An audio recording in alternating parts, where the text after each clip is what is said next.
You know, there's somebody right now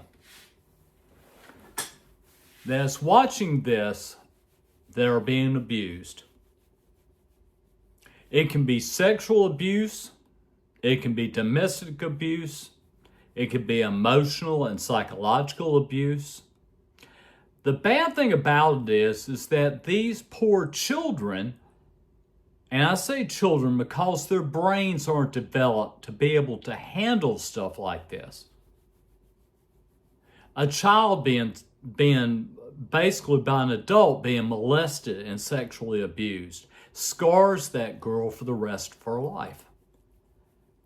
Somebody like me as a child being abused by my father, being told that I was a retard, that my intelligence was basically a retardation, that I never amount to anything, that I'd always be a failure.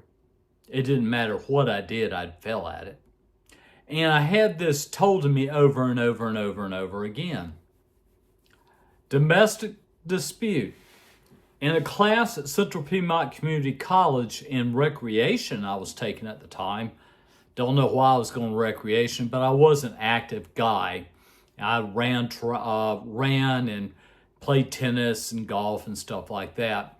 There's a girl in the class, and I got to know her, and she was being abused by her husband. I mean, she would come in and have a black eye. You know, and I told her, I said, how'd you get that? And she looked down and had tears in her eyes, and I said, was it a man? She said, it was my husband.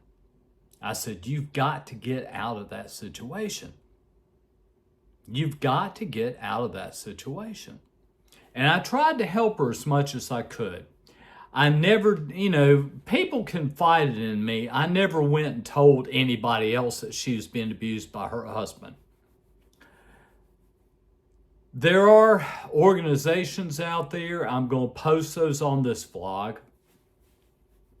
My heart goes out to a lot of these people that are now dead. Either by domestic dispute or committed suicide. And what really bothers me more than anything is right now, there is a child crying in pain. There is a woman trapped in a marriage or has a boyfriend that is abusing her every single day. And what I'm trying to say is that there are so many resources out there for you. You can actually call anonymously to a hotline and talk to somebody and just get some help. You don't have to be trapped in it. As a child, unfortunately, my tears start coming out of my eyes. There's not a whole lot you can do as a child, and there's not, which is very, very, very sad. I see stories of incest that is posted on YouTube, and I am trying to fight it more than anything in the world because it's not cool. I've told this story about a girl that I got to know. She broke down crying in my arms, saying that when she was 14 or 15, her older brother, who was 18, sexually abused her and forced her into sex, physically. So my whole thing is that, as an adult, you've got it up here in your head. All you got to do is reach out and get help and get out. There are places that domestic abuse females can get out completely and have an anonymous life. Children, there's nothing really to be done for a child. There's really not. Teachers saw me in the classroom getting in trouble constantly, not really doing what I should have done on my lesson plans. They saw this, but did not know what was going on at home. They did not know. Teachers to this day in the classroom see abused kids in their class. When you get the police involved, what happens? The child ends up going into the social care, being put in a home with a bunch of other kids. Their whole lives are disrupted. And a lot of them really would like to go back to being abused again. Luckily, some are taken in by a loving family with adoption, but it's so rare. Most of them end up in the system and they grow out of it as damaged people. So, I mean, all that I'm going to say pretty much is that if you know someone that's being abused, if you're a teacher and you see a child in the classroom that is being abused, try a parent-teacher conference. Don't say anything, but just fill the parents out.